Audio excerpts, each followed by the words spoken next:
God made the earth and it was great. He put everyone in their rightful place.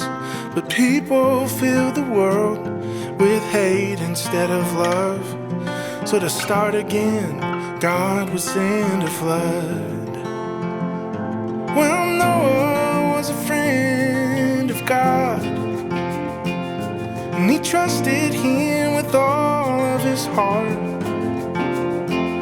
Though everyone was wicked, Noah's different than the rest, and God promised to save his family from death.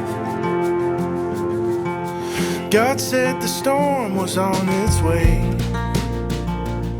told Noah to build an ark and keep his family safe.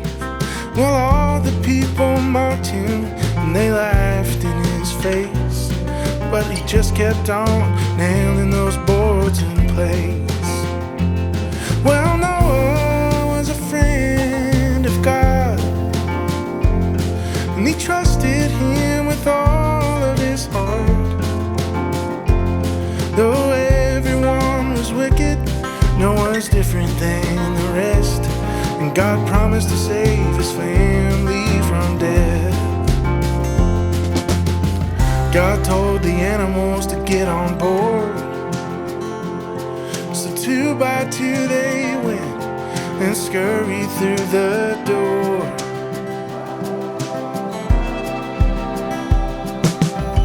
For 40 days and 40 nights, the rain fell with fury and flooded everything in sight. But one day they saw the sun and they walked out on dry land, and God rescued them with his faithful hand. Well, Noah was a friend of God, and he served him with all of his heart, and he knew the Lord was with him and his family would be safe, 'cause God always keeps the promises he makes. God always keeps the promises he makes.